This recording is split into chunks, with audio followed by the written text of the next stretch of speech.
US President Joe Biden has lost the narrative battle with Putin.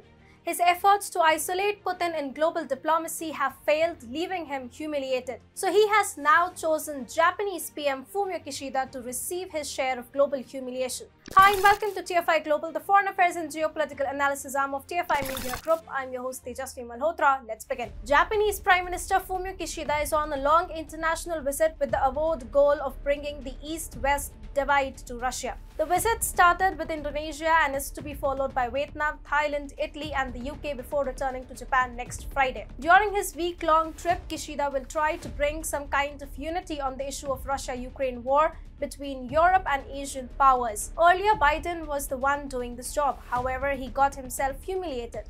So now he is propping up Kishida to do the harsh job. Biden made desperate attempts to marginalize Putin on the global stage. This is why he went as far as threatening India with sanctions and pleasing China by dropping Trump-era tariffs in order to buy some support against Russia. However, both India and China have refused to take Biden's side. While India insists on staying neutral on the issue of Russia-Ukraine war, China is clearly supporting Russia. Biden's attempts to corner Putin in Asia have therefore clearly failed. In fact, even his attempts to engage the Arab leadership haven't worked. Biden wanted the UAE and Saudi Arabia to pump more oil and help reduce the importance of Russian energy in the global market. However, the Arabs have given him a cold shoulder, and the ASEAN has been even more reticent to engage with Biden.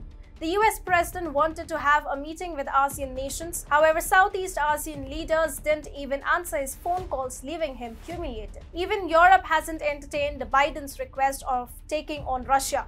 Apart from a few harsh statements against Biden, they haven't really done anything to harm Putin. Countries like Italy, Moldova, Germany and the Netherlands continue buying Russian gas despite Biden's campaign against Moscow. It is absolutely humiliating that the President of the United States roamed around the world in order to find some show of support for his campaign against Russia, but failed to receive any. And therefore, Biden chose Kishida as the man to receive his share of humiliation. Japan has been one of the few countries that have supported Biden's relentless campaign against Russia. Therefore, Biden relies on Japanese Prime Minister Fumio Kishida for taking the fruitless efforts to isolate Putin forward. Presently, Kishida is visiting the Southeast Asian countries of Thailand, Indonesia, Vietnam to garner some support against Russia. However, none of these three countries is in the mood to condemn Russia.